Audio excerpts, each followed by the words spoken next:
everybody. David Donaldson here with another episode of Entrepreneurial Impact. And today, it's just Joe and I. Joe, I feel like it's been a little while. We've been pretty strong about having amazing guests over the last calendar year.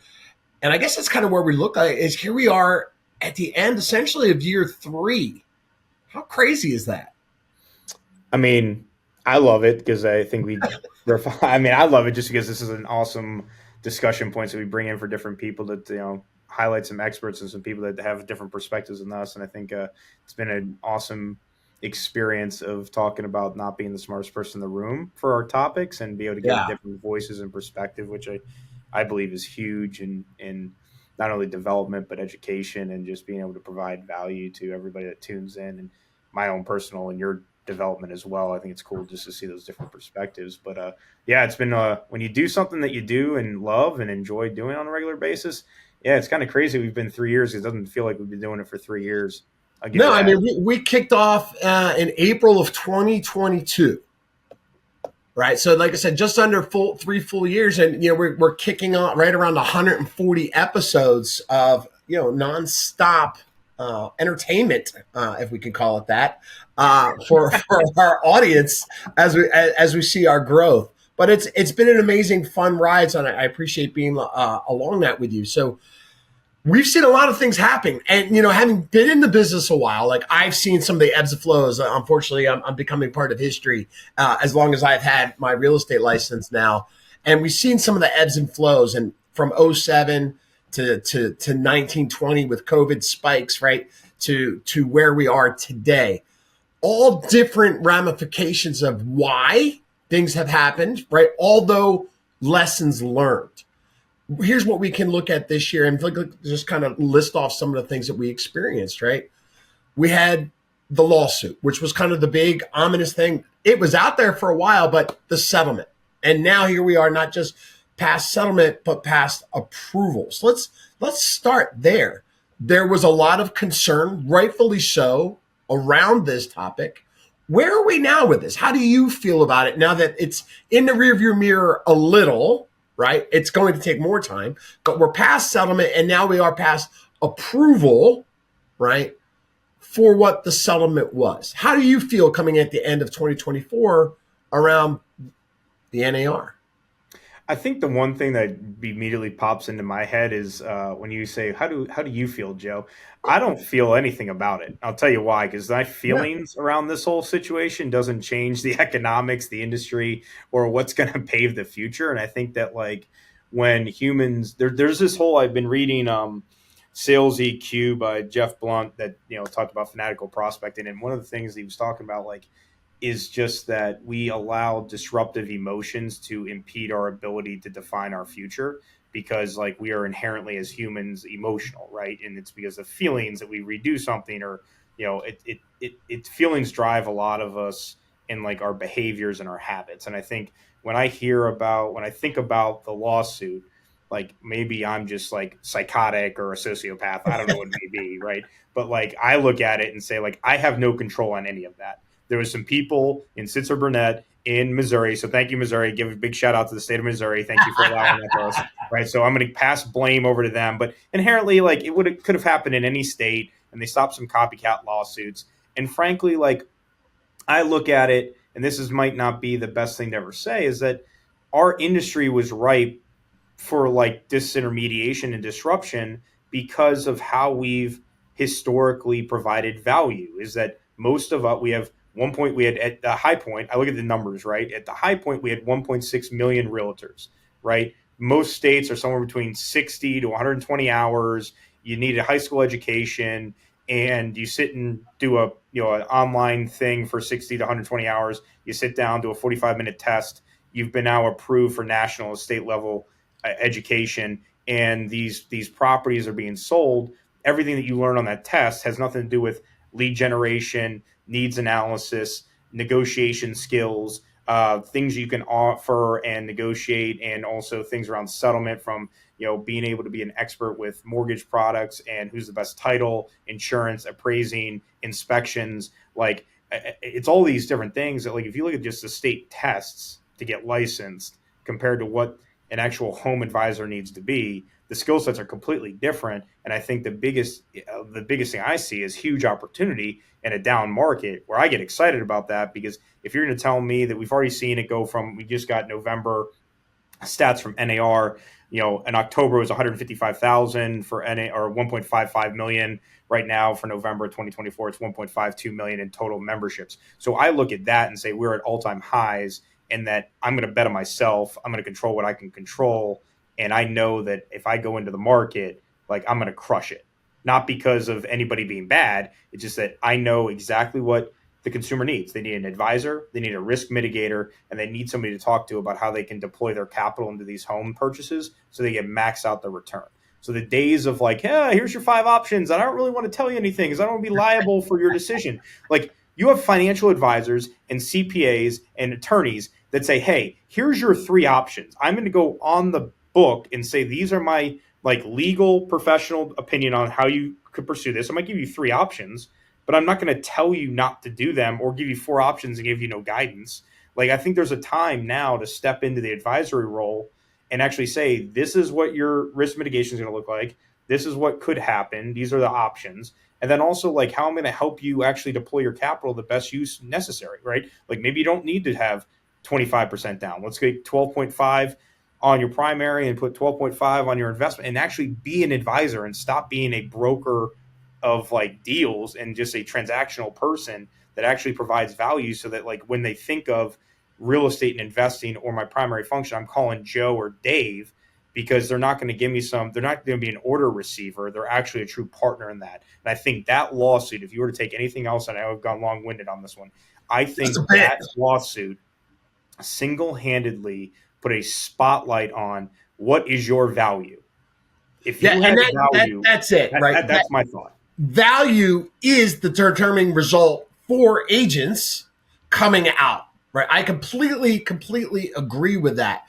The rest of it's noise. Like, people like to rally around concern because they feel like they're doing something. Oh, that eats up my time. I can focus on it. You're focusing on the wrong things. But you want to be involved, go get involved, join the board, right? Run, get on committees, make change. Don't let that impact your business, because there's still, even at 4 million or sub 4 million units this year, we're talking about highs in a lot of areas, very, very lows in transactions, right? But it's still a massive amount, right? So don't get caught up on the lawsuit, because it hasn't affected your day to day if you focused on your business and your growth and your relationships, right? And maintaining that home relationship, that consumer relationship going forward. Now, there are other things we're going to continue to see, right? Our local board is implementing 16 contract changes, right? That's Northern Virginia Association of Realtors. We'll see those continuously get worked out. Just stay abreast of the changes. It's not going to affect your business, right? The 16 states that had prior broker laws in place prior to the settlement was ahead of where they could be, but were they having conversations around value? Not, okay, focus on your value.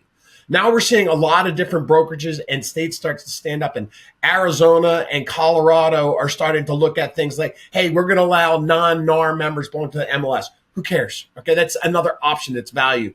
We've got brokerages in our state starting to give that as an option. It's just leveling the playing field, right? And looking at different things. I personally still think there is value in NAR, but it's a perceptual value for the agents to understand. And now that they have choice, as long as it doesn't affect how they do business and what they focus on, doesn't matter to me, right?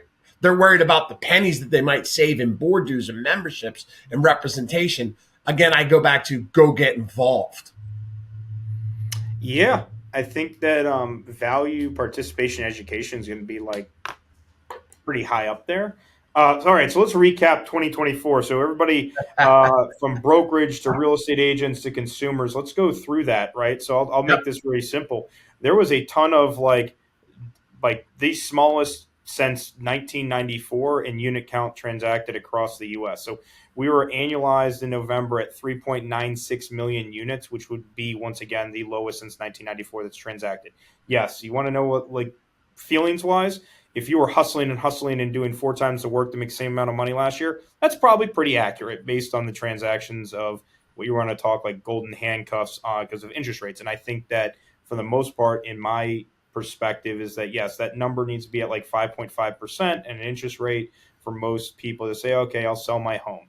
Now, let's be clear. So that's numbers, right? Yep. Um, that's why brokerage has felt it. That's why agents have felt it. It's why LOs have felt it. It's why title companies have felt it. Yes, the volume of units transacting has gone down substantially, right? So yes, if you're feeling profit and all these different things, yes, it's 100% what's happening. It's why you're seeing in the real estate sector why it's underperforming compared to some of the other financial sectors or AI. You're seeing like growth in the S&P 500, Nasdaq.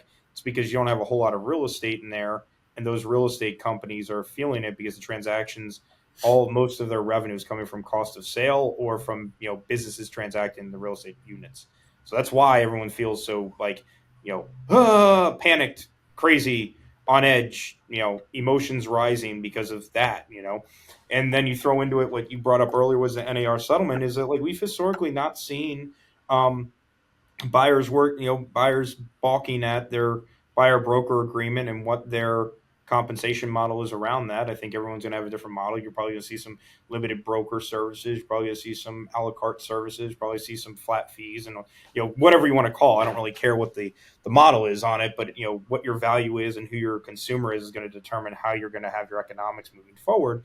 And I think the biggest thing to think through is like you have a moment in time to think and you have the epitome of the lowest. And I think looking at the lowest unit count that is, but the highest amount of agent count for a very long time. Now, if you want to look at something historically, and Well, this is I going want to talk about agent count for a second because here's the one thing I haven't seen, which was really, really interesting this year, right? One, we see people get out of the business, but not in the mass wave that if you went back to January, we thought we might see.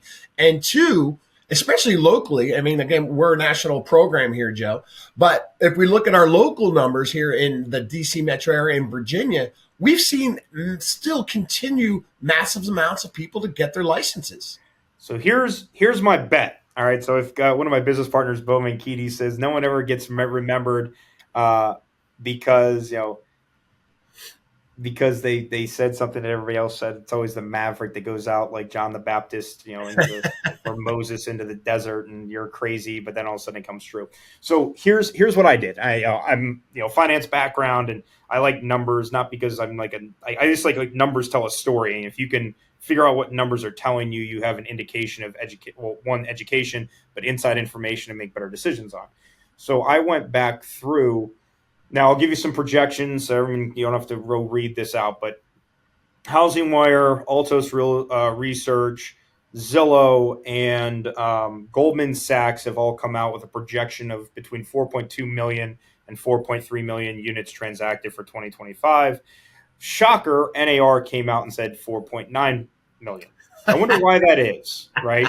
Why is Altos and all them saying, hey, there's probably a 200 basis point spread? They're anticipating anywhere from 5.75 all the way up to 7.75 as a spread of interest rates for next year, because you've got all kinds of challenges. You've got international conflicts. You've got the tariffs that could go into effect. You've got the fact that, hey, everybody understands that housing materials are primarily coming from Canada and Mexico, and then if you put an immigration reform on it, most day laborers is coming from Mexico. So I just want to understand that if you cause some of these tariffs that are going to indicate towards inflationary costs, it's going to cause housing to be even more of a strapped commodity. And if pricing from an affordability standpoint keeps going up, you have a hard time getting in and transacting units. Because also I just saw from Altos, it was I think 24 or 28% of all homes last year transacted were first-time home buyers. Historically, over the past 30, 40 years, it's been almost 40% of homes transacted are first-time home buyers. So like you're getting into some of these challenges here. Yeah. But my point behind talking about the unit count, right, is that unit count is also an indicator of agent count, which I think is where you're going with this, Dave. So I ran a Chat GPT does some great things, but if you can pull data points, I pulled the past 24 years agent count for units. 2005 had the highest agent count. 2008 had the lowest, where it actually dropped. So you almost had a 2.5, 3 year spread between that. That's also where you saw 2005 was the highest unit count as well. And then you started seeing it slowly dip in 2006, bottom out in 2007. You also saw it bottom out in 2008. So it took almost a 2.5 years, a 3 year like descend where unit counts dropped at its highest. and then you hit, under a million in NAR. So this regression analysis, I look at it, I could see that NAR gets sub 1.3 million agents as far as agent count. I could see that because the regression analysis put it at like 1.2 million. I don't think it's going to fall out that much, but here's why.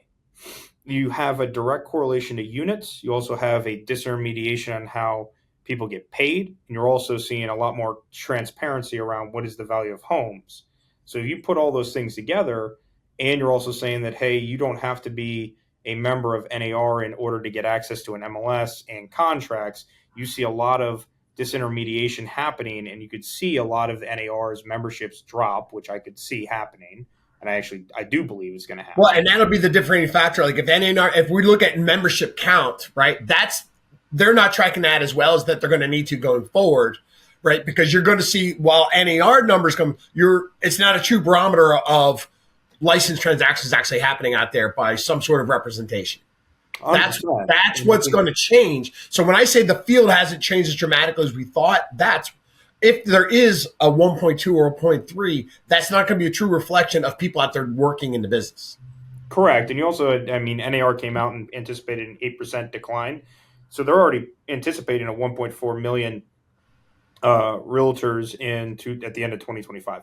So I'm saying more like I think it's going to be 1.2 million because I'm going to be heretic. Like, hey, I'm going to see 1.2 million. And then maybe it's not 1.2 million. I love that if it's not. But here's the biggest thing that I look at with that whole dynamic is that you have all these other outside factors you have no control on, but it's causing, which is the beauty of capitalism, is to actually define your value and provide top level, impact to your consumer. And I think throughout all of history, the biggest thing is what's the impact? So as we look into the future, how do you impact your consumer at a higher level with either better education, better marketing, better product services, whatever the thing may be? And I think that's what we have to focus on.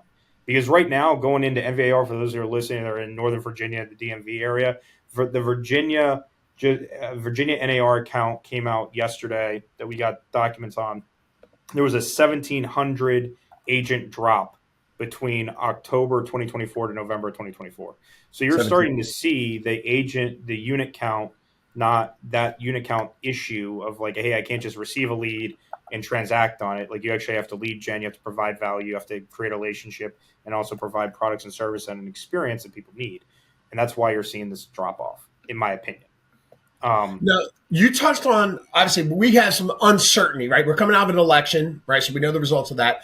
It came out yesterday. It doesn't sound like there's going to be a change in the Fed chair, right? So like Powell's going to stay in place, right? So I think that's good because I think it'll create stability around where we have seen how he likes to do things, right? So I think that's good with the understanding that we'll probably see two or three changes, right, over 2025, not to the point that it's going to dramatically affect, but maybe we continuously trickle down closer to that 6 or sub 6, where I think we all agree they want to settle in at.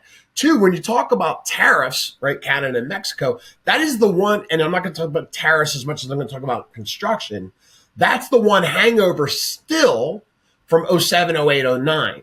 We have never and will never catch up on the lack of new constructed homes. So that's when you reference numbers about first-time home buyers, that's really the biggest reason, because the affordable housing, that entry-level housing, that a true first-time home buyer, right, can't afford it, right? That's a huge factor about what happens and how can we make change. And there's really no way to do that because the housing inventory will continue to be too low. Yeah, so here's because we've got some limited time here, but I think Dave, I'm going to go out and say what I forecast for 2025 after going through Fed and Fannie and Freddie, NVA, like all of our different areas. We go look at all this kind of stuff. I see 2025 being very similar to 2024. Here's the difference, though: is 2024 had massive change of expectations for buyers and sellers. 2025, they have come to realization of what buying and selling looks like in the market. You're already seeing price point, maybe price points appreciate by like 3 to 5%. I could see that. Yeah.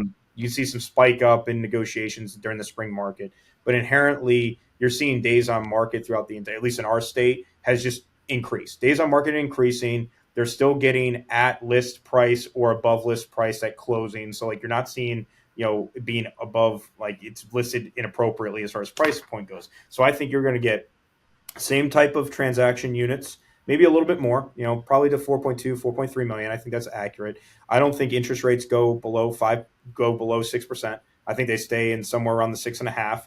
We're at 6.81 this morning as we're recording this. I think agent count drops. I believe that new listings, like you said, are going to be a challenge. And I think unemployment's going to go up this next year, which will help out a little bit. I think the Fed is going to do probably, they'll do one this month for a 25 basis point cut. I think they might do 2 or 3 next year in 2025, but they are not doing 8.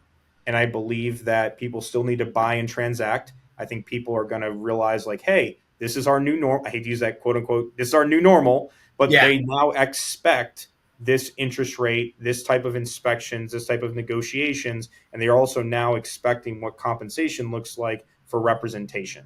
And I Yeah, think and that's kind of where I see when I see that change and going up from just what we said 3.92 to 4.2, 4.3. Okay, wouldn't be great if we got 4.4, 4.5. When I see that change, that's exactly where I'm looking at. I'm looking at we're another year removed from the new norm of okay, I understand how awesome 3% was, right? But now what do I need to do, right? Where am I at in my life? Do I need to make a change, right? There's an interesting stat that came out that 44% of the sales. Now, this is a local Virginia. This came out at the NAR convention a couple of weeks ago. 44% of all sales last year that were by investors did not buy another property.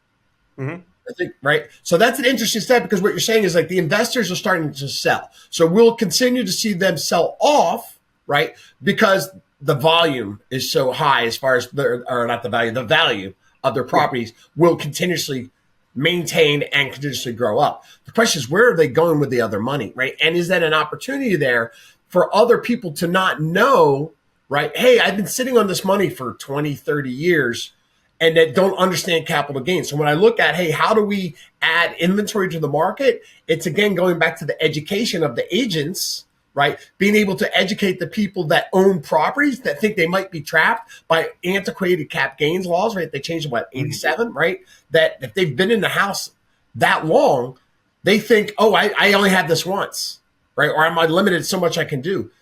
Get educated, put them in touch with the right people. That could change, right? If you're in touch with your base, right, that you have a relationship with, there's going to be deals in there that are people holding on to the wrong information but may really want to sell. Yeah, I think, my advice going into 2025 is people are no longer moving because they want to, they're moving because they have to. I think this has been the same thing in 2024. People are moving because of life things. They're getting divorced, they're getting married, they're having kids, they're getting deployed, they're downsizing, there was a death, whatever the thing may be. It's going to be a life event, and the person that is closest to them at the moment of that life event happening is going to get that business. I think the other, what you brought up about inventory is that when there is a lack of inventory, you need to go create inventory. So your relationships, just like your database for who's looking to buy or sell, is going to be around who could I create value to my consumers through because I'm able to create inventory. Now, the issue, going back to your point about like, why hasn't there been inventory increases by builders? Yeah, it was 2008, still coming back from that. But the issue is also jurisdictional. You have issues with zoning and HOAs and cities and things like that about what's allowable inside of a different piece of land. And that's why you're seeing a lot of builders being like, what's your biggest pain point is the zoning and, permitting around that. So that needs to be changed. Got to figure that one out. But I think at the end of the day, if you're able to figure out who has life events that are happening that are necessary, and then you can go out and have a value proposition. This is my one, and I'll leave this. I'll let you close up, Dave, is like, if you're sitting down, the one thing that I see all the time and work with all the agents I meet with and all the brokers and all that is I say, what's your vision? What's your mission? What's your value proposition? That might sound stupid, but frankly, most people are like, they can't articulate. They stare at you and say, I respond to you and I get you data and I look at the 20 years of transactions I've done. Fabulous, awesome. But like, if I'm trying to change the human experience around home ownership, I need to be able to say, I'm your advisor. These are all the advisory services I provide. This is how you can buy with me. This is how you can sell with me. Here's the products you can't get without me. right? And then here's how I'm going to help you manage your home. This is how I'm going to help make sure that, because I've got all these other services, I'm going to make sure that risk wise, you're perfectly good, insurance, home warranty, whatever it may be. And then I'm going to make sure that we start looking at how you deploy your capital in the vehicle of real estate moving forward. And I think if you can go back to, once again, an advisor that has risk mitigation and capital deployment, and you're able to stay in contact with people during their life events, you're going to be able to articulate through story how you helped your prior clients, and that you don't want to miss out by using somebody that's had their license for the past like 6 months and just knows how to push paperwork. And I think that's what 2025 is going to entail for the people that want to succeed and be able to provide that continuity to their clients. Well, Joe, look, I think you're spot on. And as we wrap this up, I think that's kind of been the ongoing theme, right, for the second half of this year about the people we've talked to in the focus group is, right, focus on your business, focus on your consumers, focus on their asset of their home, right? You do what you're doing and continue to do it well, your business will increase because we're going to see the numbers go up, and you'll learn how to generate business from within this period, right? People have gotten through tough times, right? Both business owners in the real estate field and the homeowners themselves, that they start to try to understand, right? Most people don't understand what's happening, nor do they really care about what the agents care about that we thought they might. They're asking better questions, right? But those skilled agents and business owners, right, set their value, and that pushback that they inertly believe is there dissipates very, very quickly. So focus on yours, continue to grow. We'll see growth in 2025 as we set for the next norm for the new next decade, right? So everybody, thanks for tuning in. We're excited to see what 2025 brings. From myself and Joe, thanks for tuning in to Entrepreneurial Impact. Take care.